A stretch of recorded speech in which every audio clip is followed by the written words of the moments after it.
You're on, Fitz. All right. I think we're live. Looks like things are coming up. Hey, you can see something. All right. Yeah, I know. I'm on. Oh, I got to mute myself here. It's okay. Let's see how many people are watching before we get started. Looks like we got a couple of people. If you're in the chat, give us a holler. Give us a thumbs up.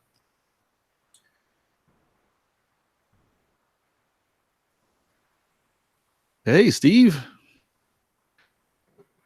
Hey, RC.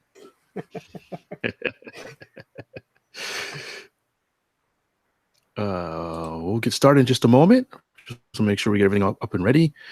Why can't I chat? Am I not logged in? Yeah, I'm logged in. And now a refreshing hour with Fitz, trying to understand how to chat. Or what's these things do? What's this? Play? I don't want to play. I just want to. God dang it! Why do I have to create a channel to chat? That doesn't make any sense. Excuse us, folks, while I learn how to use a computer. Obviously, I do. I was able to chat. I'm logged in, and it says Greetings create from channel to chat. I'm apologizing for you, Fitz. We're sorry about Fitz. Yeah, sorry, guys. We'll start the show in just a minute. Hello, Mr. HS Skyhawks RC Group. Say that 3 times fast. How's it going? Hey. That's probably Doug or Craig. So if that's you, hi.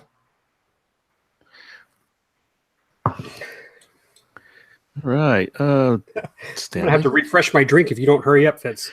Isn't that why we started early, so we would have a smooth transition? Well, I thought it would change, but why can't I chat? Why can't I say anything?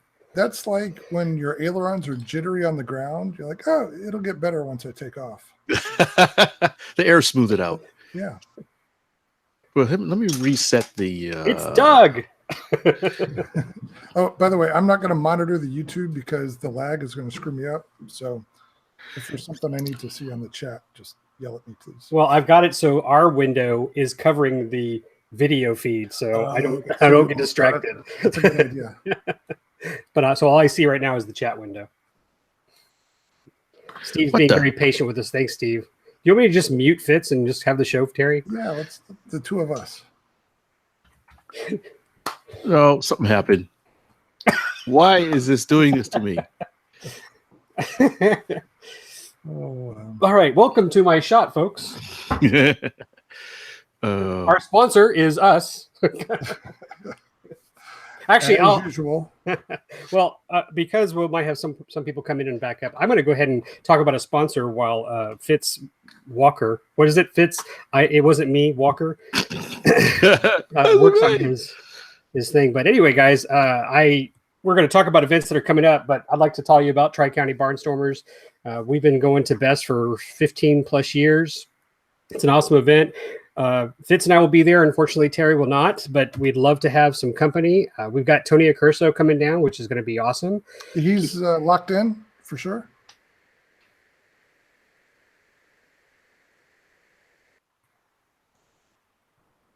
Are you there, Terry? Yep, I'm here. Okay, you kind of froze there. Yeah.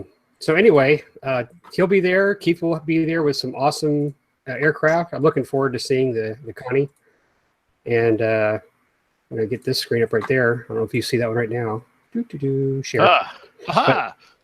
But there's our flyer for the Tri-County Barnstormers Best. Hey, that's a great photo. South Texas. It is. And whose plate is that? Our friend Sparky. Our friend Sparky. And Fitz's. I was going to say Fitz's Cub is up there. I don't know who's F-16. But yes, guys, please put this on your calendar. Come see us. It's a fun-filled weekend of mayhem. And some great raffle prizes. We're going to be giving away some stuff. If you come on Friday, we'll be giving away some pizza. That's usually the thing we do. And then we'll be doing a live broadcast under the awning there with some friends. Hopefully Nathan will be there to join us this time too. Hey, is Jeff coming, Fitz? Yes, he plans on coming, yes. Oh, cool.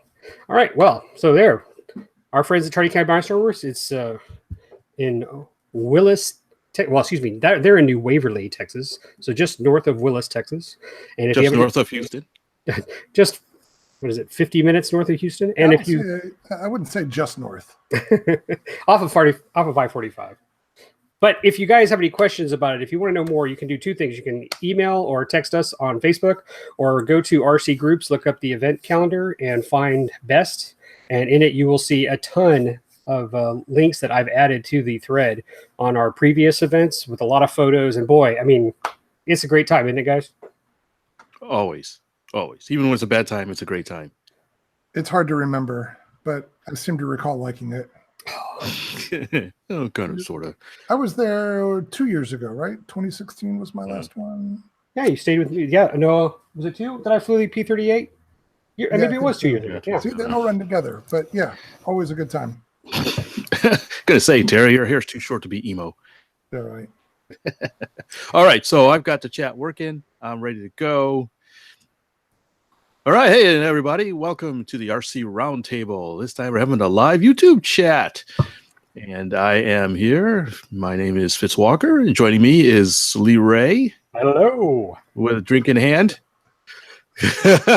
1 tequila, 2 tequila floor. Is that it? Oh, this is Blanton's fine Kentucky bourbon. Oh yeah, is that what you showed a picture of earlier? Yes, I've been I've been on a waiting list for 3 months, and they already have another 100 people on the waiting list at Specs. So, you want to get me something for my birthday next month? Find me a bottle of Blanton's. That's a domestic. I was thinking it was Scottish. Nope. Yeah, some special stuff. And that other voice you hear that's not drinking is Terry Dunn. Hello there. Mr. Relaxed there, I see, leaning back in a chair. Yeah, out of necessity, because apparently the cylinder that raises the chair up is leaky. So if I get into a comfortable position, I'm just gradually going to lower down throughout the show. Why don't you just put a whole bunch of goop in there? Because that's Terry's sponsor, Terry Goop Dunn. All right, well played, sir. All right, I had a chair. I used to do that suddenly. It kind of, I'd be sitting all of a sudden, clunk, drop 6 inches. I remember the chairs they had in the Mission Control Center. The little lever for dropping it was just at the perfect place where the way I sat and put my feet down, whenever I would scoot forward, my heel would hit that lever. So I'd go to push forward under the desk and I'd trip it and I'd slide down. Oh, wow. Fun. Yeah. Probably easier to watch than it is as I explain it now. But I just like going to conference rooms and the chairs are always too low. I'm like, who's sitting in these things? What kind of short people? Anyways. All right, well, I want to thank everybody for joining us in the chat. Feel free to send us a note, say hello, tell us where we can go and how to get there expediently. Give us a thumbs up if you can. We like to interact with people while we're on the live chat. It's one of the fun things that we do on when we do a YouTube live show. So don't take us too seriously if you're first time at the show. We don't. Just let me know we all love RC models to death, and that is what we're going to talk to tonight. So let's get started. Let's see. You want to talk about some new stuff that have popped up this week? Okay. Who wants to start? You want me to start, or Lee, do you want to talk about your stuff first? Albatross, yes. Freewing announced a new jet. No surprise there. Interesting. They've gone, again, with military, but something quite a bit milder than what they usually have. And this is an L-39 Albatross. In fact, let me see if I can share my screen. Click this, click that. What's this button do? Aha. You guys see that? Yep. All right. So we've got the new Albatross, 80 millimeter. No surprise. That seems to be pretty much their standard fan these days. So that would be a 6S system? Yes, that would be 6S. I don't know if they have an 8S available. I didn't see that. Yeah, it's 6S, 4 to 5,000 milliamp hour. It's got a 41-inch wingspan, 1850 kV motor, 100 amp speed controller, 12-blade fan. They're offering it in 2 versions, a ARF Plus and a full plug-and-play. Very nice. I think the ARF Plus lacks any good question. I think just no motor, fan, and speed controller, if I remember correctly. That's right. We were talking about that when they released the F4 Phantom. Yeah. It seemed more like an ARF minus. I think is there servos in the R Plus? I can't remember. There may not be servos, but there's retracts. Okay. I'd have to double check. But so a lot of people like to put their own fans in and stuff. So you can go with the R Plus if you want your own fans. Say if you have there's some really nice fans out of Europe you can put in if you want to go to 8-cell setup, which is real nice. So it's kind of nice. They're advertising as it's flying a lot like their Avanti. And if it does, that's a really good thing because Avanti is a fantastic flying plane. And this looks like it actually would make a good, relatively entry-level EDF for someone who wants to get one that's a pretty good size, but it's got a larger wing area, straight wings. Not something that's probably terribly fast, but decent in scale. Yeah, there's been a few of these around over the years, and even about that same size. But from the ones I recall, they were a few years ago, and fan units have progressed a lot. Oh, yeah. Over just the past 2 years. We've gone to the high blade counts and the higher cell counts for the same size fan. So, yeah, I would expect that it's a significantly different experience than it would have been 2 years ago. Yeah. Fans are much better. And you can get some really fancy stuff, carbon fans, if you really want to go crazy. There was something I wanted to say. Oh, they've got plastic line canopy, which I thought was interesting. I think that means the interior is plastic line, so you don't get the bubbling effect in the hot sun like here in Texas. Okay. Yeah. So that seems pretty nice. They have some videos and stuff of it. I don't know if I want to show any videos. But speaking of the L39, did you guys happen to notice our buddy Joe Vermillion last week had posted a lot of stuff on Facebook he was shooting air to air of an L39 from an L29. No, models or real ones? No. He was in the back seat. Oh, nice. No, he was doing little selfies. Yeah. Man, lucky bastage. Yeah. So, yeah, and I'm glad somebody gets to do that fun stuff. Oh, yeah. Here, I'm going to pop up a video real quick, see if you can see this. Let's see if we can see it. You see the video? It's jerky, but we see it. Yeah, so we're doing a live video of a recorded video. Yes. It's still meta. I think if you do it enough, you get a time inversion. And then, I don't know. That pretty slow to me. That was a slow motion takeoff. Yeah. And it's got drop tanks on it, so it looks pretty nice. Should be pretty decent. Drop, or are they fixed? I believe they're fixed. Okay. I don't think anybody has any drop tanks. So it seems pretty nice. You mean scrape tanks? Tanks, yeah. That's when the landing gear doesn't work. All right. So up next, something I thought was interesting. VQ models. I don't think we've talked much about them. They have something called a Sonix. Oh, yeah. Yeah, I thought that was neat. This is actually a real plane. This was, from what I recall, the people who make the this is actually the Subsonics. This is a real kit-built plane. They took one of their Sonix planes. They have like a YX and Sonix. They're all X-type names.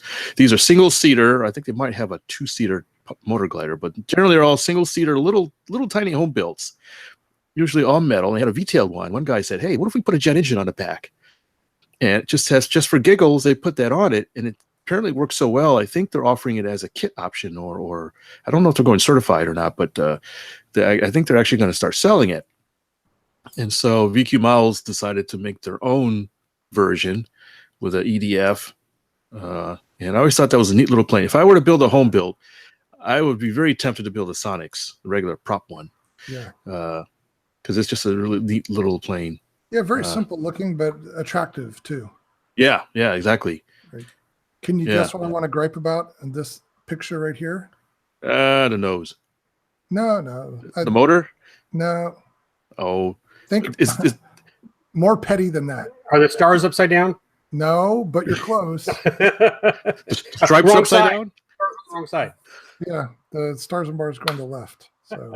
Oh. Oh, by the way, By the way, I put my stars on the proper way for you. Just you were for probably you, Terry. thinking about me when you did that. I was thinking, I better do this right, or Terry's going to have me for lunch. Yeah. All right, so what are the specs on this thing? The specs are, sorry if I clicked off. Actually, doesn't have a whole lot of specs, does it? 70 millimeter fan. That seems kind of small. It's so plain. Couldn't they put a shell over that thing? So, yeah, really. 55. Yeah, I agree with you that it's kind of goofy looking, hanging out in the open like that. It's like they just took it out of the box and went boom. Yeah. But if you look at the full scale, it looks the same way. Oh, does it? Okay. More or less. But at least the full scale is shrouded a little bit, so it's not as, doesn't look like they just stuck it on with hose clamps and duct tape. Yeah, hose clamps. Yeah. Baling wire. So the play's not terribly big, 55-inch span. It is weighs it's medium size with a straight wing. That's okay. Looks like we're pushing about 5 pounds, 70 millimeter 4S battery. I'm guessing 6 channels. So it's got retracts. Yeah, it has retracts, optional retracts. I love it when Fitz states something with a question. Like we're supposed to provide information to people. He's like, it's got retracts? Well, the real one does. I wasn't sure what the model does. They got a red one too. Look at that. Yeah, the red one looks nice. Yeah, kind of like the red one better. Look at that's a different fan unit too. Yeah, it is. That one looks small, not as good as the other one. Looks like it's cut in half. If they've got the basic airframe, I wonder if they're planning to do one of the prop powered versions as well. Oh, good point. Yeah, or it'd be an easy conversion. That'd be really nice. Yeah, that's really tempting. It's an interesting idea because I always liked the kit. I mean, the actual plane. So it might be. I don't know how performance is with such a little fan like that, but a prop conversion probably be really nice, actually. Now, is the full scale? Are they tricycle gear? We'll find out. I think so. I don't know.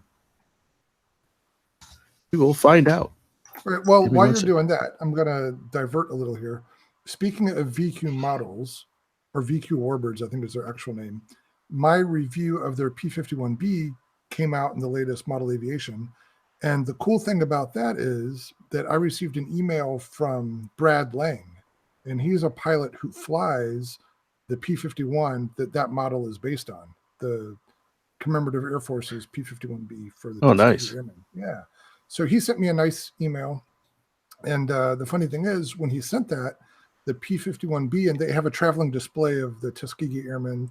So they've got a trailer with some artifacts and interactive things. And I think it goes around with the P-51. It was in Erie, Pennsylvania, which is only about 2 hours from here.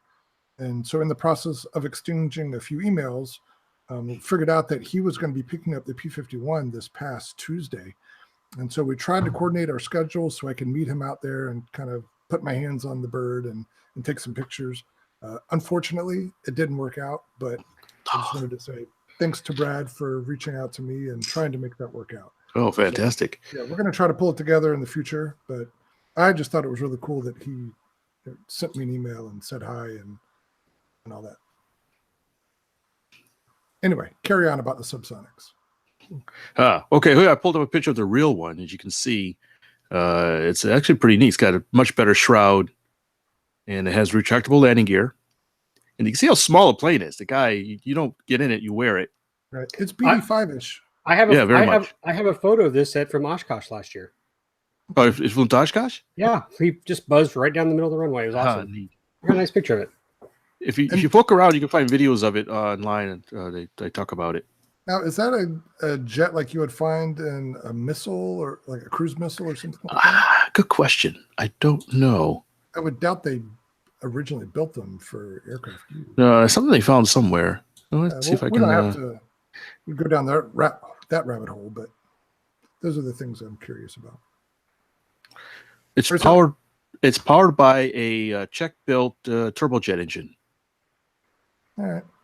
PBS TJ100, so you can look that up. I'm not sure what that's used in. Applications, microjet. It looks like it's designed specifically for. Oh wait, no. It's a helicopter engine. Okay, the microjet you were talking about is the latest version of the BD5J. Oh, really? Manufactured, yeah. I didn't know that. Oh yeah, look at that. Huh. All right, so let's see what's up next. Wait, hold on. Don't leave the subsonic shit. Is it available? It says at the cart. It says in stock. Yes. Oh, look at that. They're even discounted a little bit, so they have a little sale on them. So you know what you need to do, Fitz, is call Tomas, at VQ Warbirds and have him bring some to Best. Yeah, or Bomber Field. Or Bomber. Yeah. Yes, he's supposed to be at Bomber Field. Yeah. This coming up soon, this month. So VQ is local to you guys in the Houston area, right? Yeah. So Yeah, I think we can go to his storefront or something in. Well, yeah, with him directly. I've been in communication with him because I sent him some photos for him to use to advertise for Bomber. So of some of the planes, I've been doing pictures that Randy and Wally for their aircraft. So I've been sending to him. And you have his contact information? I do have his contact information. So I will. All right. I will get you in touch and see if he can bring one of those bad boys out to Bomber. Yeah. Send me some information how to contact him or something like that. And apparently I need to contact him for something anyway. So if we can have his people call my people. Yeah, we can facilitate that. I appreciate it. You bet. So yeah, it looks like both colors are in stock. So go over to vqwarbirds.com and take a look. Next up, this is interesting. Don't know what. Okay, so apparently you can take little quads like the Inductrix and turn them into hovercrafts. I had no idea you can do that until about a month or two ago. Somebody at work says, hey, you can buy this little kit from, I think, Flight Test has it, as a matter of fact, right. that you can build a little conversion kit to convert your Inductrix into a hovercraft. I had no idea you could do that. I thought it really messed up the flight controller, but apparently not. And so, lo and behold, today, Horizon pops up with their Blade Inductrix, what they call a switch, which is kind of an odd name, but apparently you take your Inductrix and pop the rear fans off and reposition them and stick them onto this little thing. Yeah. I think I saw a picture somewhere. No tools required. And there's a picture of a normal Inductrix, and then I guess you stick it in there, or I guess it comes with a whole package. And you got a little hovercraft. It's all together. Yeah, but this price is all together, yeah. So apparently these are a thing. Well, you know, the mini whoops have been around for, I guess, a year or two now. And people have kind of been making their custom frames and all that stuff. And this is one of the outcroppings of that I don't know if it's the same people who developed the hovercraft version, but it was a basement development from somebody. And then it caught on a lot too. And if you look on YouTube, there's videos of people doing this FPV, setting up courses in their kitchen and running around. Really in fact, cool stuff. In fact, my local hobby store is doing that. Some guys are like, yeah, we meet at the hobby store and we have these FPV vehicles, and this is scratch built ones are pretty popular over there for doing this kind of stuff.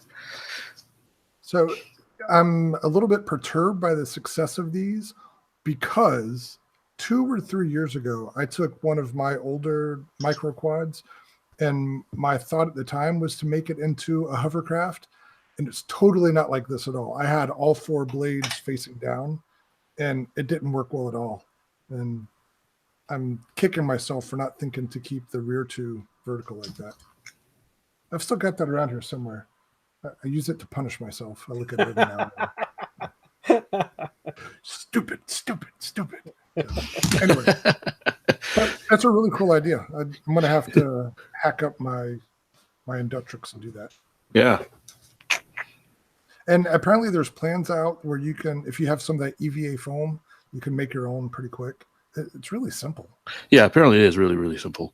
I think you can find plans online to do it and stuff. I just didn't realize that wouldn't mess up the flight controller. I'm still kind of trying to wrap my head around that, but whatever. Yeah, you can probably look at the picture and make your own. Yeah. Oh, yeah. All right. I don't think I have much else. One last thing. Maxford Models has a sale going on. If you are interested in some of their offerings, there's a bunch of stuff, some pretty decent percentages, 30, 25%. That's the discount amount? Yeah, discount amount. Yeah. Okay. Not everything, but there's quite a few of their stuff is on sale. Oh, the DH2 is on sale, 23%. That's the one you have? That's the one I have. Okay. The flying contraption. But it's neat. It's a really neat plane. I really like mine. I'm never gonna get rid of it. So I got just for I think it's going on until the 10th. Yeah, until September 10th. Let's see, 4 days left. Yeah, I got 4 days left. So if you're on the live chat, you've got a heads up. If you're listening just on a delay, too late. So yeah, we talk about them frequently because they always have unique stuff, and we like unique stuff. Yeah, you got to hand it to them. They come out with some really interesting stuff. Like there's, who makes a Gotha bomber? Look at that. Now that's an ARF. I've had one of their kits before, maybe two. I can't remember, but it was good stuff. So I'd be interested in some of this stuff. Or this, the DOX. The 10 motors of goodness, huh? Yeah, we've talked about that one before. It's a Yes, big model. yes, we have. They've got a new one, a C-130. I think I saw it somewhere. There we go. Yeah, there's a C-130. I don't think it's out yet. It's back ordered. Yeah. So they got a C-130 ARF coming out at some point. I think we've talked about that too, haven't we? Yeah, we did. 100-inch wingspan. What's a big one? Yeah. So Lee, you've got something new. You want to talk about that? I'm taking something for it. Oh, something else. Sorry. There's an injection for that. I just want you to know, Wit Pilot just said he got to see the Gotha in person at Toledo. Yeah. What did you think of it? It'd be interesting to know how it flew. Well, I'll let you look at the comments, and you can chat back with them. And I'm gonna. Well, I would assume they didn't fly it at Toledo, since that's. Oh, right. Yeah. It looks like it's got a lot of wing area, but not a whole lot of tail. It's kind of interesting. Oh, yeah. I would normally say a joke after that line, but I'm. Don't want to get us you mean to mute Terry? I just right here. Yeah. So if it's the Lee Ray minute, which turns into 20, we talked about on our last episode that Spectrum's come out with 2 new antenna less looking receivers. And I went ahead and ordered them because at the time when we had the podcast, they were back ordered or not due until the end of September. But some guy on Facebook mentioned that they were available. So I quickly got them, and I got them pretty darn quickly. This is the AR410. Let me see if I can get rid of it again. It's the AR410. It's huge. Here's the 620. And just for comparison, here is the AR610, the AR620. So they're not that far off. Now, the definitely big difference is height. So you got a little bit of there. It's probably what, 5 millimeter, 6 millimeter. But really, these are really nice. I've already taken them apart to look and cannot see where they're strategically placing the antenna. And I know this video camera can't really show it, but that very top part right there is the only part that seems to have like a separate board attached. That I think is the actual antenna part, because there's some very small, you can't see through the case, weaves, or it's not really weaves, it's they're all perpendicular, gold lines in there. Yeah, on the board. Okay. So, and that's what I suspected. They would imprint the antenna on the board. Yeah. So I haven't done any range checks yet, because that's kind of the answer to, is it going to be as far as one that has an antenna? So I don't have that, but I have been playing with them. I've been plugging them in, and the things that I said I liked when we just talked about it, not knowing for sure, I really do like, and this is the bind button. Okay, the logo is actually under a little bitty rocker button right there. So you and another nice thing is you don't have to hold it down when you put power in. You can plug it in, then hold it down for 2 seconds, and you'll get your bind set, and it'll start flashing. And the telemetry, it's got receiver voltage. Correct. It's got built-in receiver voltage telemetry if you have a telemetry type radio, which case I do. I have the DX6, the black DX6, and the black DX9. So pretty nice. The footprint of the 4 is really kind of cool. It's like a flash drive. It's very thin and narrow. And again, you got end plugs, which makes it neat. But, and this is the part where Terry and Fitz will start shaking their head. Speaking of end plugs, and I know this can't do it, but I find it interesting that on the 6 channel, they're gold plated or maybe just copper pins. And on the 400 series, it looks like aluminum. It's not even got a tint to it or any type of tinting at all. It's just plain like almost aluminum. I don't know. I don't think it's aluminum, obviously, but it's just, it doesn't look like the pins you've ever seen on the other Spectrum radios. I don't think it's a big deal, but I did reach out to Horizon Hobby and ask the tech, and he was like, what does it matter? Just plug in your servos and run. And I was like, well, I really would like to know. I'd like to know if there's different material because, and I think Terry mentioned this, if they're gold-plated pins, that would provide a better connection. And Fitz, you mentioned some kind of metallurgy word. I forget what you call it, but it's when you put two different types of metals together and they cause some kind of corrosion or poor connection. What is it called? Dissimilar metal galvanization. There you go. So I kind of concerned about that because in this case, all three of these pins from all three. Well, that's the name of our show, folks. What did you do? Hey, it survived. That's another good plus. All three of these cases have different types of pins, so I'm sure there should be some research done on that. Now, you called Horizon, right, and demanded answers. Did you get a response? Did I demand answers? Yeah, I throttled him through the phone. No, I did. I asked him, and I teasingly told both Terry and Fitz, I said, I bet you $10 they don't call back, and I'm still waiting for that call. Yeah. The guy said he didn't know why they came with different metals, but he didn't think it was a big deal. So for me, though, I just would like to go that step further and find out why are they using different materials. Now, that being said, the pins on the 600 series, I'm going to drop it again. It's so small. You better race test those things before you run them. They need some grooves. They need to rough up the case so it doesn't like boop. They are straight to the board. There's like a 90-degree board placement, so the pins go straight in, and the 400 does a right angle. The actual wires do a right angle into it. So you have really analyzed these things, haven't you? Yes. He's anally analyzed them. Oh, I love what HS just said. Don't fly that one. Well, those guys start talking just to make sure I didn't do any damage.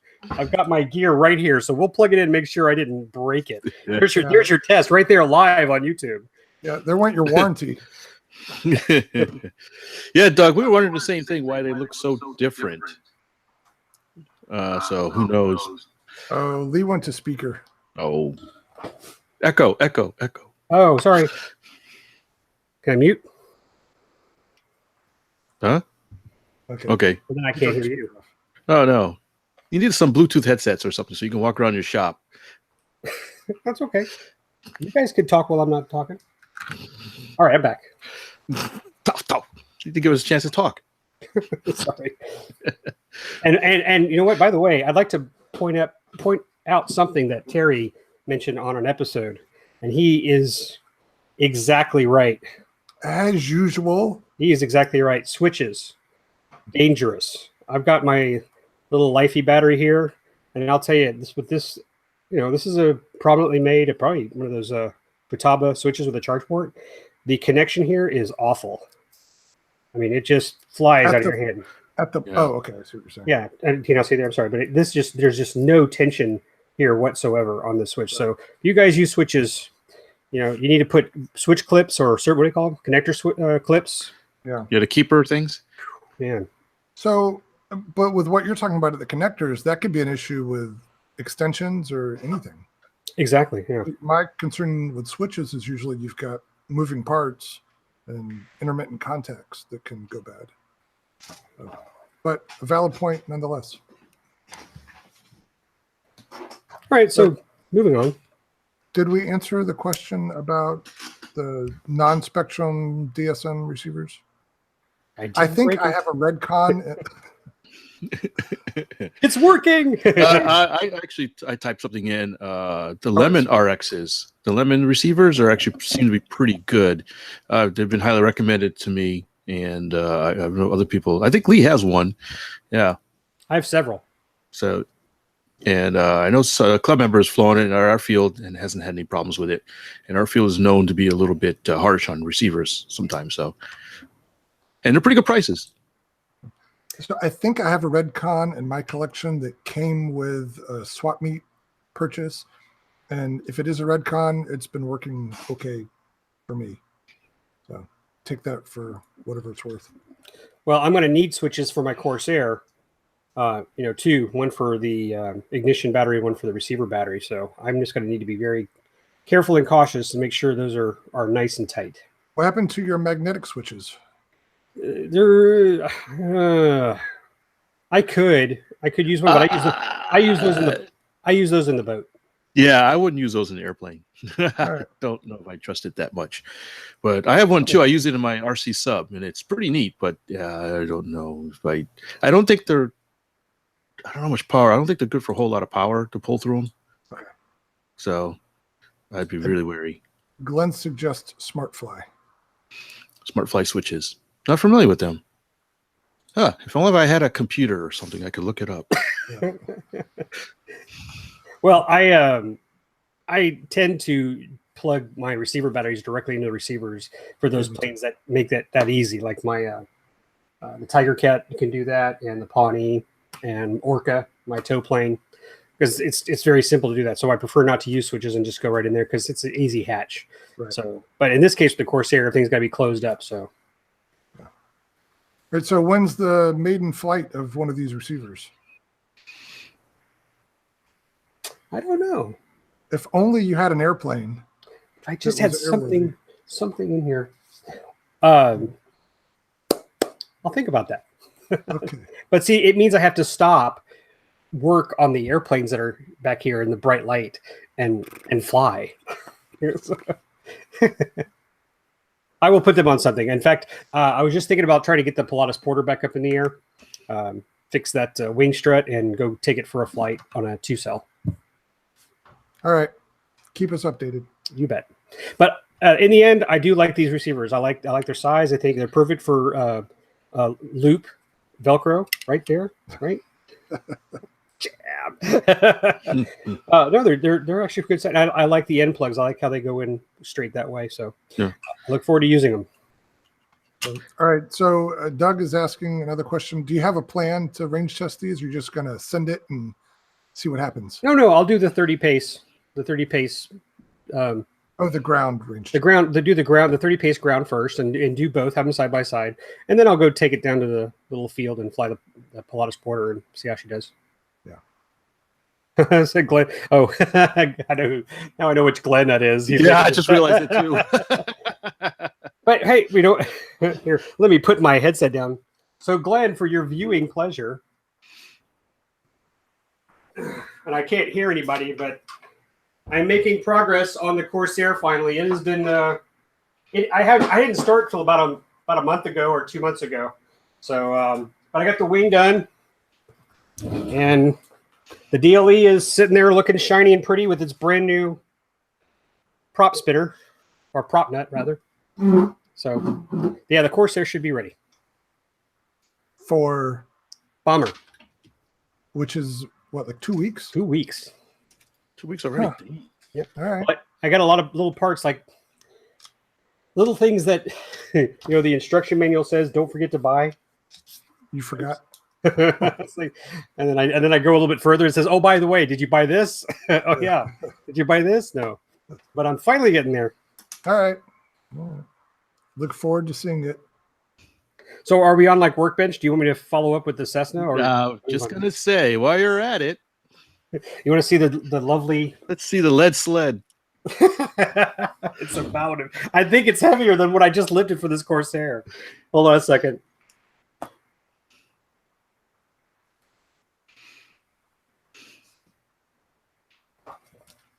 I'll try to do this so you don't get feedback. But this is the fuselage, guys. And it's 2 halves. You can see the red Bondo there splitting the putty or something. It's Bondo. It's a Bondo spot putty. It's a Bondo buggy, huh? Well, it's putty. It's a Bondo putty. It's actually made for spots. And I already, I've got the plastic weld. I don't need this. I have the plastic weld gluing the pieces together, and then I drilled several holes down the center line between the 2 pieces, and then put several drops and let it run of the plastic weld to get it fill all the gaps.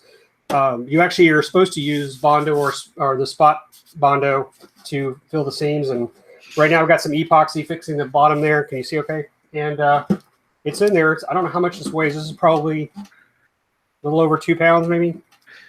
I can say it. I don't think I've ever used Bondo on a model airplane. No. You really? I have. Yeah. I fixed a fiberglass fuselage with Bondo before. Ah. Well, if it works, it works. Interesting. And isn't that what Sparky uses to make some of his vacuum plugs? First to do a female and plaster, and then yes, he does. Bondo. Yeah. I thought that was a trade secret. Uh-oh. Let's get that out. No. And just steps out. Oh. I know Sparky uses Bondo because he's criticized my Bondo. There's no shame in that. He was giving me the worst ribbon for some Bondo I was doing. You should be happy he took the time to criticize you. What was it? I think it was the that Hobby King Cessna 176. No, Hobby People. Oh, right. Yeah, hobby people, global hobby people. Yeah, and I made my own mold for the. I'm pretty impressed for my first fiberglass mold. It turned out pretty good, but he was just bashing me because I was just throwing the Bondo on top of it. He's harsh. Yeah. That's okay. It'll make me a better builder. It will. The tough love. Tough luck. All right, so I'm done. Who's going to talk about their workbench? Who's got something there to show? I got a couple things. Let's see. Got to tell you about this. Oh, the hydrofoil. Yeah, the hydrofoil. I actually test ran it the other day. And it did sink, although it has a leak. Well, it had a leak. I'm trying to solve where the leak is coming from. Bondo. Bondo. Yeah. I actually thought about that filler spray primer around it. Oh my gosh, Flex Tape or Flex Seal. Yeah. My son will love that. He'll like, let me put it on. Let me put it on. No, but actually it worked. Believe it or not, the bloody thing worked. That is not too bad. So I'm going to bring it out to the boat meet in a couple of weeks. Or next week. It's next week, sorry. And tool around. It's not terribly fast, but it doesn't need to be. Yeah, it's a novelty. Yeah, it's a novelty thing. It doesn't even have a top. It's just sort of. I have a top. I'm not going to put anything on top of it. Just. Oh, it's even brushless powered. Yeah, I got a. You can see the. The lighting's not very good. It's got a brushless motor. I just kind of guessed at the kV that I needed. It's got just a small 2-cell battery, a brushless speed controller, RC card controller. I thought I would have to tweak. I can actually tweak the angle on the transom. Ooh, did the screw come out? No.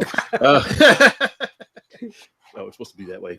I can actually tweak the angle almost like an elevator to change the pitch. Oh, okay. So I can tune it if I need to, but it was like just kind of perfect just as I ran it. So I don't know if I'm going to really change much on it unless I need to run it at higher speeds. Right. So now you have to make a hatch for it. Yeah, it's got kind of a sort of a hatch. There's some flat plates that go on top that I printed. I just haven't found a good way to fix them. Either with cellophane, just or shrink wrap, press and seal. But I was just happy that it worked. You said you have a car speed control. Does that mean it has reverse? Oh, no, this is a marine speed controller. Sorry. Oh, okay. It's a marine. Well, I don't know if it has reverse. Marine has reverse too. Some do. I don't remember if this one does. I don't think it does. Is any of that stuff water cooled? Is what? Is it water cooled? It has a water cool option. There's intake and exhaust. You can't really see it. Sorry. Yeah, it can be, but it doesn't need to be. It's such low power. It's 2-cell. Okay. It's the motor's drawing hardly anything. It's a low kV. 2-cell for now. Oh yeah. Turn it into an airplane. But that's really cool. Yeah, it is neat. You gotta get some third-person video of it. Third-person video. Oh. Yeah, just showing it come out of the water and transition from the hull to the. Oh yeah. I'll take some cameras and we'll show it. And it's pretty neat. I was just happy. It's all 3D printed on my printer. I had to clutch together some boat parts from the local hobby store. I had to order metric brass tubing to make this little shaft keeper off of eBay because K&S apparently doesn't make metric stuff. Nothing's close enough because you just stuff it with grease, right? Well, no, this is kind of run dry. I guess I could put grease in it, but it's such a low speed, it's not really a big deal. Put grease in it. Yeah, put grease in it. Yeah. All right, I'll put some grease in it. But usually the grease is to keep the water from going back into the hull. Oh, that's at the bottom. That's here. The whole part's up here. So I can see that would be a stuffing too, but still, so you gotta lubricate that thing. It's gonna. Yeah, okay. I'll throw some grease in it. It's not a big deal. Looks like we got a question. Who said that? Glenn did. Glenn was asking where you get the plans. Oh, the file came off of Thingiverse. Go into Thingiverse, do a search for hydrofoil. I think there's a couple different ones. You should find it pretty quickly. Oh, speaking of 3D, I started printing out. Well, I almost finished now. This is one of the floats for a Japanese seaplane, World War II seaplane. I'm putting up for a local hobby store. That's going to be big. It's pretty good size. Well, it's decent. There's a fuselage for it. Dang. See that? Yeah. And it's actually done, but they have a goofy way of hooking up the floats. They're using some weird type of blind nuts that's like unavailable here in the States or very hard to get. And so I'm looking at other ways of mounting it because the people who make these are out of Europe. And they said, oh, yeah, use these blind nuts. They're from MP Jet or something. And unless you're in Europe, they're really hard to get. So I'm working on other ways of mounting the floats because they screw in. They don't glue in or anything like that. I'm almost done, and it'll be hanging up at the local hobby store when I'm finished with it. I don't intend to apply it. They just wanted one. So you're not making one for you as well? Eventually I will. This is sort of a learning process. I print it out, see what I like, what I don't like, and I use this as a lessons learned when I do my own. And when do you print the submarine? That's exactly where I was going. When are you making the submarine, Fitz? What, it looks like a submarine? It does. That the one that they housed in a submarine? Yeah, it is. Okay. Oh, yeah. Well, if it's the same scale, the submarine would be 20 feet long. But make that float into a submarine. But I do have a model I'm going to make RC of that submarine. That came out wrong. I have a plastic model of that submarine. It's 1/72nd scale, so it's huge. The aircraft carrier submarine. Okay. Where did I put it? Oh, it's in the garage, and I have it. It's 1/72nd scale, so I actually have a 1/72nd scale. Where is it? Here somewhere. What did I do with it? Just explain it like you caught a fish. This big. I bought a model this big. What did I do with it? It should be right here. Now that I'm looking for it, I can't find it. Oh, you keep standing like that, we're going to get X-rated. Oh, sorry. Look at my can. Actually, now I'm upset that I can't find it. I'm going to just move the video to Terry. Just in case. Well, anyways. Terry, do you know any hand tricks, magic tricks you can just kind of wow the audience with? Well, I'll look for it later. But anyways, I'm going to make it RC, and it's going to have a 1/72nd scale. It's the same plane, just a small scale model on top of it. It'll be really neat looking. Cool. And it's going to be submersible? Yes, it'll be fully radio controlled, submersible, and that kind of stuff. Nice. Yeah. So I don't know if anything else on my workbench. I've been playing around with a couple other projects. I'm probably not going to talk about them because I'm not sure what I'm doing with them yet. But well, how about this? Now for something completely different. You recognize this? That's some sort of science fiction. It's from Aliens. Yes. I actually have one of these old rare kits of the alien dropship that I started working on, I don't know, 20 years ago. I don't remember them having whiskers, though. Oh, that's for the lights. It's got lights in the front. Oh, is that a plastic model? It's a plastic model. Don't waste my time. But what, you see the lights? It's got lights. Look at it. Look. I think.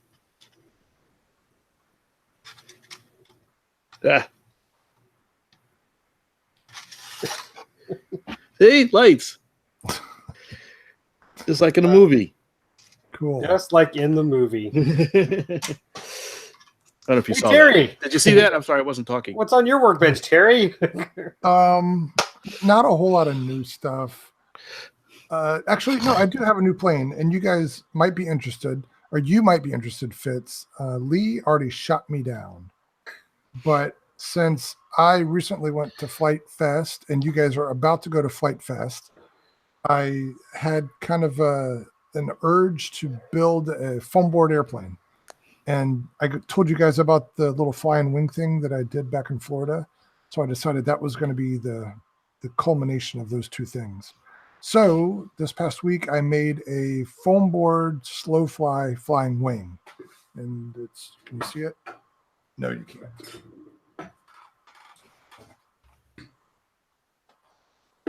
Here it is. So it's a single panel under cambered. It's got a couple little braces here. But I set it up with 3 servos. So you can either fly it with elevator rudder or elevon and rudder. And it weighs, I think, a little bit over 8 ounces. This foam board's pretty heavy stuff. It's got, hey, you remember those Outrunners we bought from Multiplex for $10? This is one of those guys with a 10.7 prop on 2S. I think it's getting about 50 watts, but it flies pretty well. Took a little bit of tweaking, and now I think originally I preferred it with elevator rudder. Now I think I prefer it elevon rudder with rudder mixing. So anyway, I still want to tweak it some more, and then maybe I'll release plans for it or something. But you can make it out of a single sheet of Dollar Tree foam board, and it'll take you maybe a couple hours to do. So Fitz, if you want something to take to Flight Fest, I know you have the motor for it. He's still looking for that submarine, isn't he? He is. Maybe. Or B-17. Yeah. That was bugging me. So, Sorry. Should we get one of those little faces, technical difficulties for right. The guy with the mop. Please stand by. Yeah. That's okay. Right, so, I'm keeping it on you, Terry. So this is what's on my workbench. And you guys may be interested to know, if you didn't already, did you realize that there are LiPos now that are greater than 100C discharge capability? I'd be real suspicious of that. I mean, I knew there was like 60, 90, but okay, now they're over 100. Yeah, I've got some here. They're too far away to reach. I've got some here that are 100. Are they like 100 milliamp hour? They're 1300, but they get bigger. This stuff, I think the really high discharge batteries are made for the racing quads, because I'm sure on those Zoom climbs, they're just really sucking the amps. But it's a 1300 milliamp hour 100C. And I've got another battery by the same company, which is China Hobby Line, with a 30C 1300. There's a significant difference in size and weight. Like the 100C is about an ounce heavier than the 30C. So, does it come with liquid nitrogen cooling? No, but that's it. When you measure the internal resistance, it's significantly less. By the way, I'm seeing Fitz looking around again. You might want to. Well, you're on the main screen. He's okay. He's teeny tiny for everybody else. Okay, on mine he went to the big screen, so it's not a view. So anyway, I have 2 of each of those. So I wanted to do some testing today to see how much of a difference it makes, whether it's 30C or 100C. So I put them in my Tower P51, which pulls around 30 amps. And I don't have the numbers in front of me, but there is a difference there, a measurable difference. And I also put them in a GB that I have, which pulls around 40 amps. My Sky Ranger 40, which is that plane with the wood stain, I put it in that one, and it's around 50 amps. And also my VQ P51, which is high 50 amps. In every instance, the 100Cs performed measurably better. Not a huge difference, but noticeably better, where if you weren't so concerned about flight time or physical weight and size, there's a trade-off there, an option for you. Yeah, I suspect they have a lot lower internal resistance. Yeah, I was talking about that while you were distracted. Oh, sorry. Hey, but at least I found it. Look at that. Look at that. Sorry. Okay, now I can sleep at night. Oh, show it again. You weren't on camera. Show it again. Oh, you turned me off? I did. I was on Terry because your butt was just sticking out. Oh, sorry. I I found it. There it is.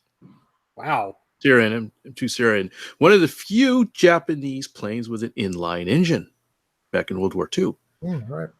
Very, very few. This and the Tony was the main ones. And I think there was one other torpedo bomber. Does that plane still exist anywhere? Somewhere. Somewhere. National Air and Space Museum has one. Yeah. I knew I had heard about it somewhere. Yeah. Yeah, I think it's at the Dulles Airport facility. Yeah, they could fold it up and fit it inside of a submarine. Yeah. I think that was one of those things that we didn't realize existed until we found them right after the war. Like, Yeah. I don't think they actually finished the submarine and used them. Maybe. I thought the submarine did. No, because they tried to attack the Panama Canal with it. Oh, okay. Well, Yeah, they sunk it after the war. They were testing munitions or something, and they sunk it, and they eventually found it somewhere off the coast of Hawaii or something like that. Oh. I'm going from memory, so I may have my details slightly wrong, but they did, one or two did go into service. I think it was the biggest submarine built in World War II of any of the forces. Put airplanes in it. It's going to be big. Yeah, it's a big one. Yes, Delta Dart, the Udvar Hazy Center out at Dulles. Yeah. For anybody who's never been there, set aside a lot of hours. I have not. In fact, how easy is it to get to that? I always wondered, how did you drive there? None of the metro stops go there that I'm aware of. Okay, so it's Dulles Airport. It's not crazy. I was wondering if I had like a long stop over at the airport, if I could go over there or something. No, well, don't take my word for it, but I think you'd have to Uber or take a taxi over to it. Okay. So, yeah, it's separate from the passenger terminal. But if you ever have time to get there, whatever excuse you have to make, get over there.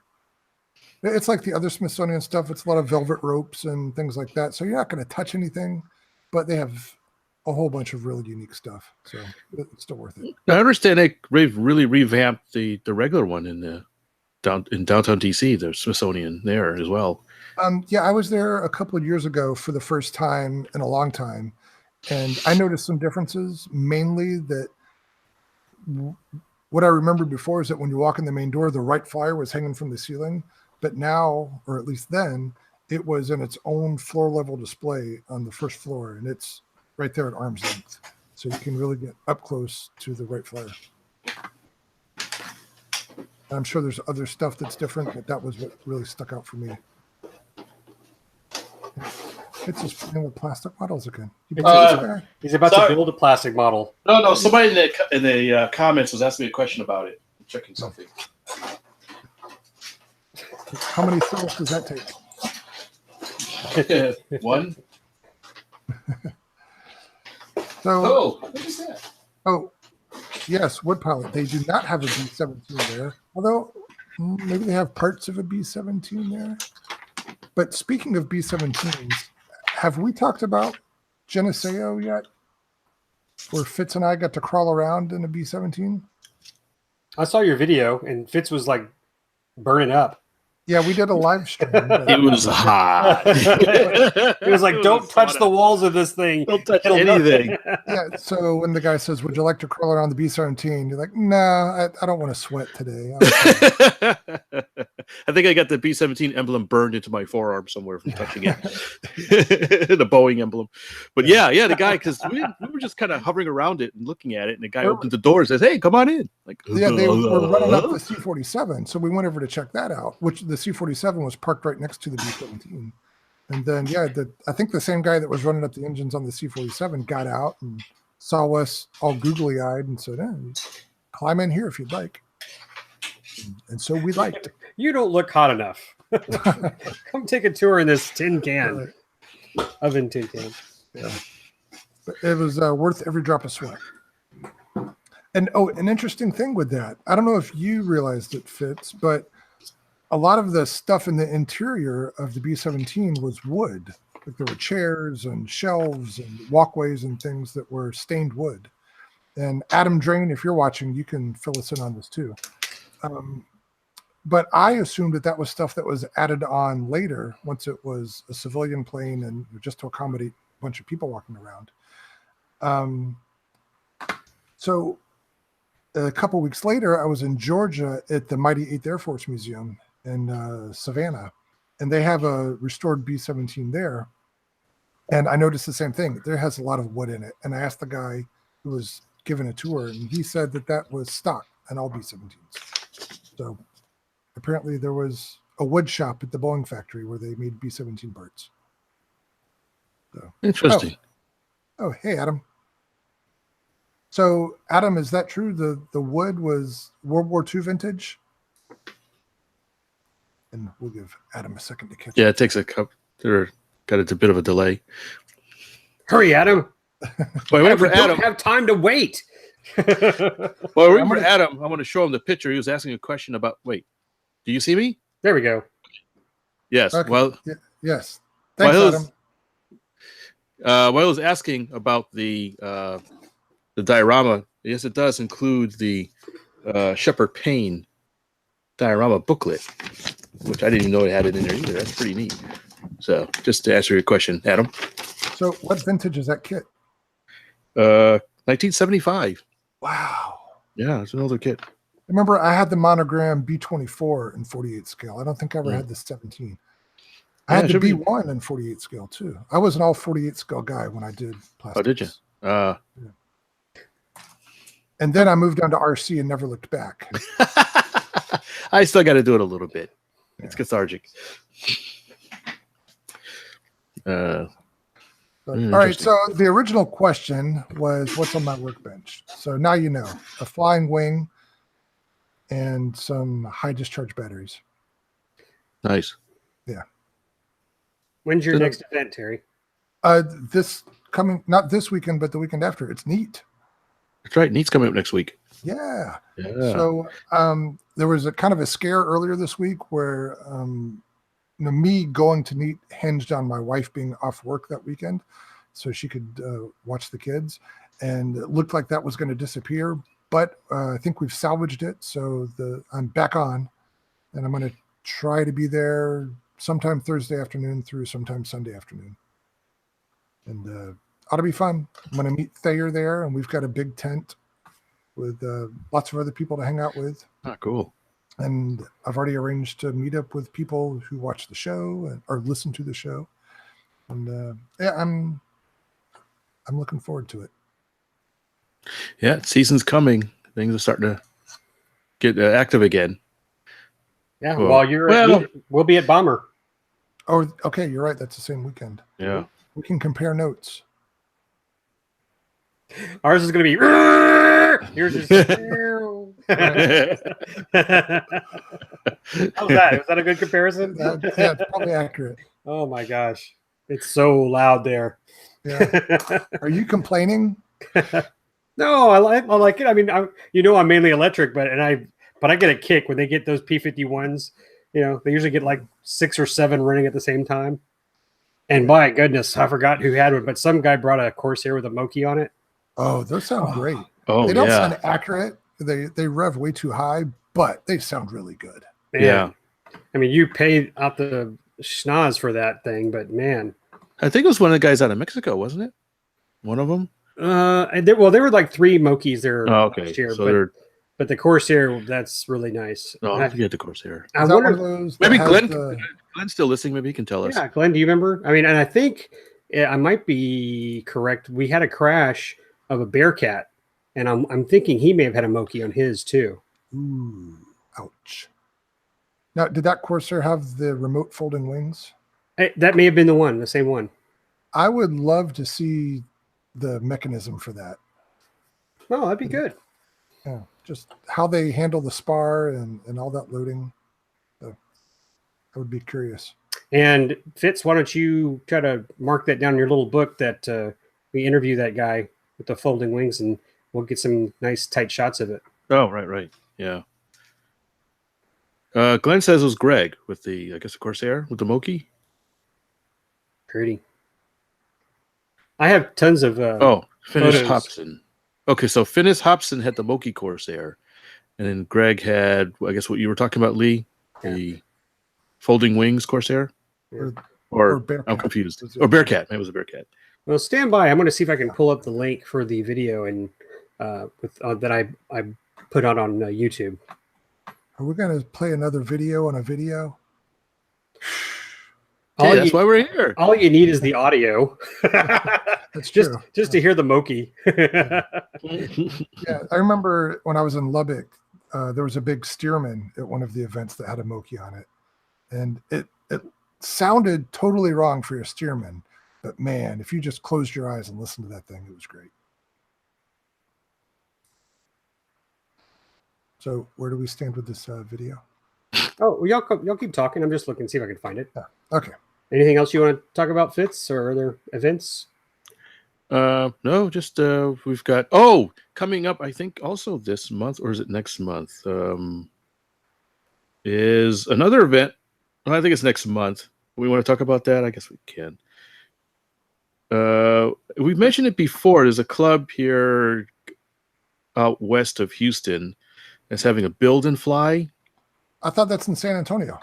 It might be San Antonio. I can't remember exactly. Yeah, that's coming up next month in October 20th. Going to try to make that if I can. That sounds like a really interesting type of event where they only allow planes that you've built, that have been built. No ARFs, no foamies, basically. No foam. So even if you've built your Well, own I think if you scratch built a foamy, yes, but not like a injection molded foamy. Okay, gotcha. So the intent is DIY, not necessarily the material. Right, we'll have to right. check. Yeah, We've got basically to they do want to that. encourage stuff that you've built Yeah, versus yeah, that's good. yeah. So that's pretty much it for me. We got the boating event coming up next week for locals here in Houston.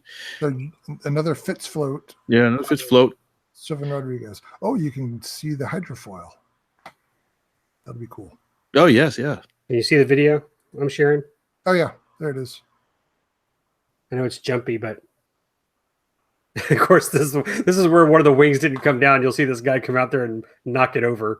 Oh, man. Well, this is one of my videos, but this is a good looking plane. Watch this and go. Oh gosh. And didn't they fly it? Yeah, it's got locking pins. Right. Of course But, I mean, I don't question the guy's judgment. Obviously, it worked out okay. But man, if that thing wasn't working right, and then you nudge it, and it's okay to fly. So Greg says that's Finis Hops. Okay. So if y'all go into my YouTube channel, Yar Smythe, YARSMYTHE, I have a whole bunch of videos, a lot from Bomber, because I love going there to just videotape the heck out of it.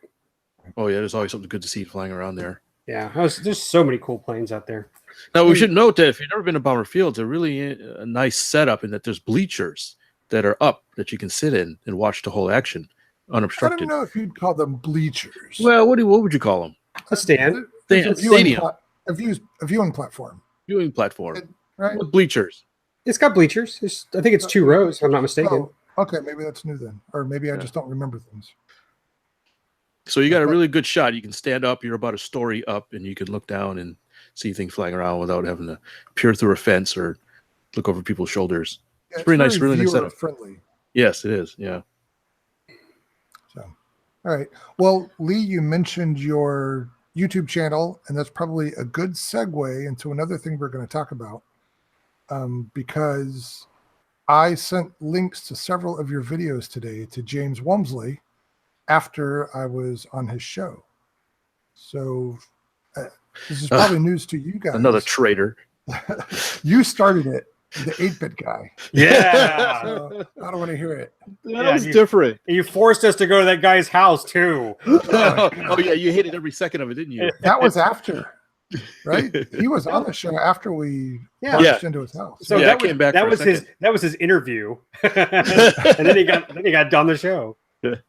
No. So, Kudos to you though, Fitz. That was really cool. I enjoyed watching that. Oh, and you thanks. picked up a lot of followers and stuff from that one show. Oh, all according to plan. Right. So, but anyway, back to me. So we had James Walmsley on the show a few episodes back. Yeah, And- great guest. Yeah. Yeah, so he's an English guy who has his own YouTube channel who does neat stuff, but he also does a lot of the writing for Flight Test. He's not English, he's And- British. I don't know the difference. Go ahead. I met him in person at Flight Fest up here, and since then he has been tasked to take over Flight Test podcast. So Huh. they used to have a podcast that they did from headquarters with Austin and Josh and all those guys and Stefan. They got kind of sporadic with it, so they've asked James to take over, and so he invited me to be on that show.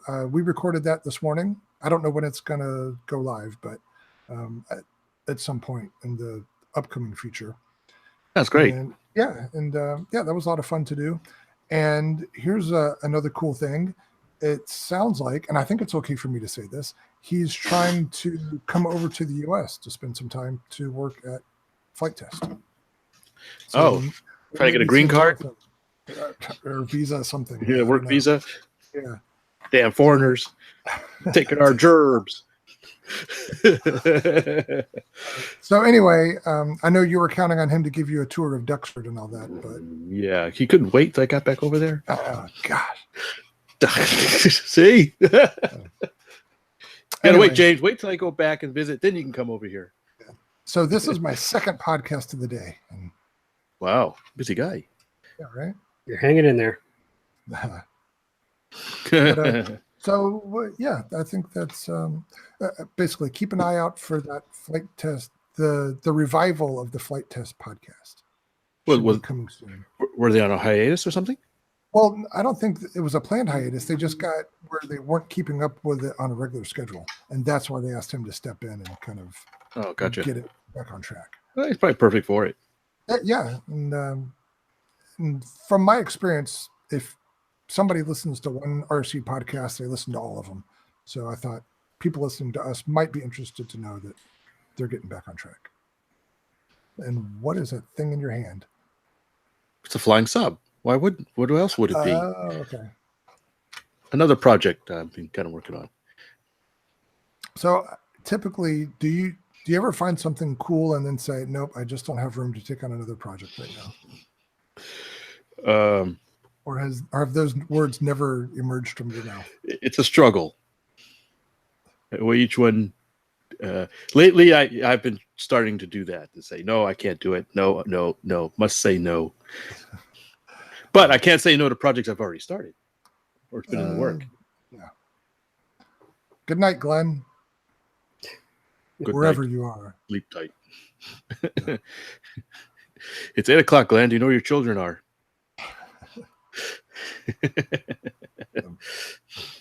All right. So anything else we want to discuss tonight?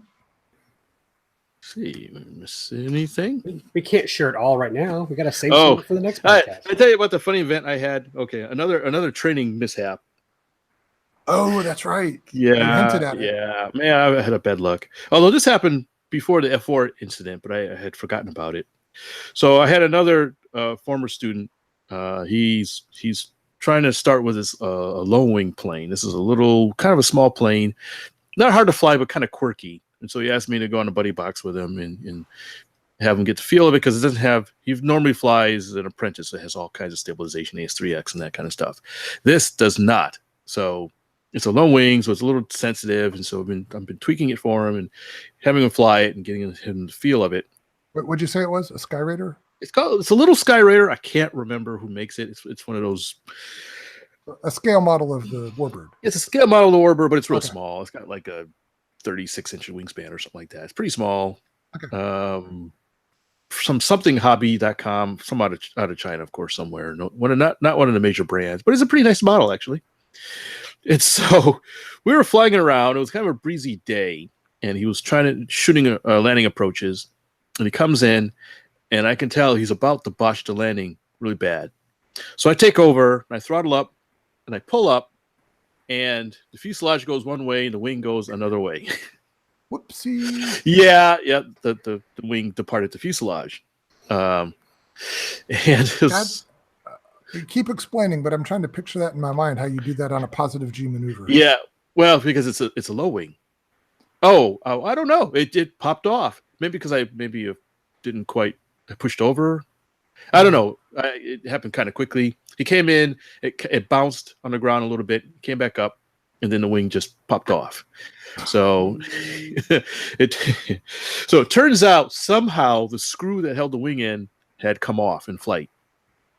Completely. Either he didn't have it on to begin with, or it came off completely. And I think when it bounced on the ground, that was enough to pop the screw out. And so it popped all the way off, and fortunately it didn't damage the plane too much, but it was felt bad, but it was kind of funny at the same time that here I had done all this quick response to save the plane, and the wing just falls off of it. So So I don't know. Maybe I need to go find another hobby or something. But We got all those plastic kicks you can build. oh yeah, I'll do something. Distractions, I call them. Actually, I've had my own problems. I told you about that RV4 I've been flying lately, right? With the glow engine. Mhm. That thing has been causing me a little bit of angst in that the engine has quit on me several times in the air. Is that gas or is it glow? It's glow. It's got an OS 75 AX, something like that, FX. And the engine starts right up and it runs fine, but at mid-range setting, it'll just suddenly quit. And it's funny because it doesn't sound like it loads up or anything. It just kind of goes like, what the? And so I've been trying to figure out what's going on. I've been playing with the low end setting and changing the mix. And I finally ran it home a little bit, and I think I got it set. I was like, all right, I'm going to go to the field this weekend and fly it. And that, of course, was last weekend when we had a torrential downpour for like all weekend. So a little perturbed, but I haven't been able to test it out again. But it's a pretty nice flying plane. The power is adequate. It's not overpowered, not quite underpowered, but fortunately, the airplane flies really nice. So it's just funny, flying electric for all these years, almost exclusively going back to glow, and some of the nuances and frustrations sometimes with it. I'm used to the reliability of electric, and now I got to play these glow engines. You solved that, right? Put electric motor in it. Yeah, put electric motor in it. Well, I tell you what, in the past 2 months, I've had 2 in-flight failures of speed controls. Really? Worked fine on the ground and had worked fine for dozens of flights before, and then just randomly in the air, they decided they'd done all they were going to do. Oh, that's unusual. Yeah, I didn't lose BEC. I was able to land, but I guess you lose one FET or something, and you get that rocking and the squealing. Yeah. The computation goes all out of whack. Yep. Did I tell you what happened to my old BD5 a few years ago? I had a BD5 EDF. The Smart? No, this was made. Well, it was sold by the Hobby King for a while, but it's actually made by another company. Yeah, I know, but you actually get it directly for him too for a while. It was real nice. It saw the fiberglass fuselage, built-up wing. It wasn't the foamy 90 millimeter. I ran it off a 8S, I think. It was really nice. Scale. It was quarter scale, yeah. Oh, I was joking. It was basically quarter scale. It had a wing loading there from heck, but the first flight of it, it was sounded fantastic. It flew great. So man, I'm really gonna like this. And about my 4th or 5th pass, the motor quit suddenly, and then I lost all control of it. Oh. Yeah, something happened. The speed controller smoked itself bad, and it took out the BEC and the motor. I think the motor smoked itself, and it took out the speed controller, and it took out the BEC. And so it hit the runway hard. It was demolished. It was totaled. But I liked it so much, I bought a second one. And I've flown out a bunch of times without any problems. But from that day on, basically, on any of my big EDFs, especially if they have 8 cell or more, I run a separate BEC, and it with a separate battery. So I don't want that to happen again. I mean, speaking of batteries, I've been using these a lot, but this is, I'm not going to show you the brand because, What is that? Terror will reach through and strangle me. It's like a brick. It's like a little brick. It's I'm like pushing your head. 1700 milliamp. Is that a 4S? Lifey. Oh, Lifey. Okay. Yeah. And it's just and it's so light. I mean, it's just a perfect receiver back. The 2S? It's a 2S Lifey. Yeah, so that's 6.6 volts. Yeah. Yeah. Yeah. You know, that 0.6 we were talking about in the last episode to push our servos just a little bit more. You can do it. But no, I mean, this is what I've been setting up for the Corsair and the 90-inch Cub. Cool. Interesting. Big digital servos. All right, guys, it's 8:21. We said about an hour. I think we've hit it. I agree. Right. Oh, slackers. All right. Well, I don't know if we have anything else, guys. Got any last thoughts? Any last thoughts from the commenters? Got a few people. I want to thank you guys for joining us and giving us a little bit of chat. Good to And talk apparently to Keith was trying to get on and chat and probably give us a hard time, which I'm sorry we missed that. So Keith, howdy ho. We'll catch you next time. Yeah, catch you on the flip side. We'll see you at best. Bring something good. And Lee did do a crappy job on that Bondo, so don't feel bad about that. You can castigate him for that. Yeah. That's okay. Ribbing from Sparky is worth every penny, right? That's true. If you can get ribbed by somebody, he's the best one to get ribbed by. Yeah, That's right. He insulted me. Oh, That was somebody. He looked right at me and said, "That's crap."